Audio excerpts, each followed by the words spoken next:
已经过了50岁的70后，有多少存款算是有钱人呢？我认为，如果实现财富自由的话，至少也要1000万元吧。如果算是有钱人，也得需要100万元的存款吧。如果达到小康水平以上，至少也要存款在50万元以上。至于为什么，下面我给大家算一下。第一，50岁的70后能拥有自己的房产，没有任何债务，存款达到全国平均水平以上，这就算是有钱人了。衡量一个有钱人的标准，无外乎就是有车有房子，而且还有一定数量的存款，才算是有钱人。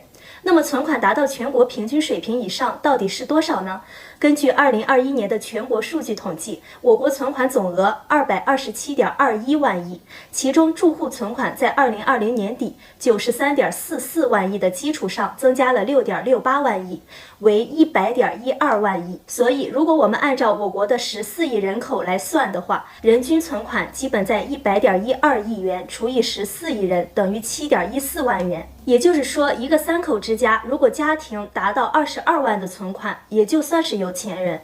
但是从事实上来看，一些70后的农村家庭，他们是达不到这22万元的存款的，也是低于全国平均水平的。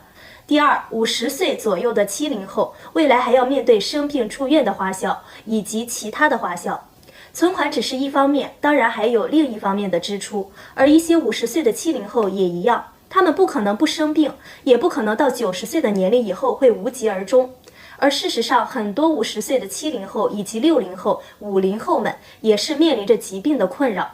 所以，作为70后、60后以及50后来说，有病则需要看病，看病则需要花钱。虽然现在去医院看病有新农合可以报销一部分，但是当一些70后遇到大病的时候，也就面临着花钱的压力。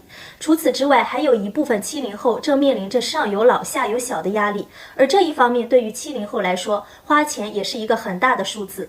比如给孩子买房买车等，都是要几十万的花销。现在的80后、90后已经成为主力军，而00后也逐渐长成，而70后则是处于非常尴尬的年龄，离50后、60后的退休还早，离80后的年轻已老，所以他们在上有老下有小的关键时期，赚钱存钱，以后为养老做打算，已经成了他们最大的目的。至于存钱多少才算是有钱人，我认为钱多钱少够花就好，这才是70后们应该所看开的。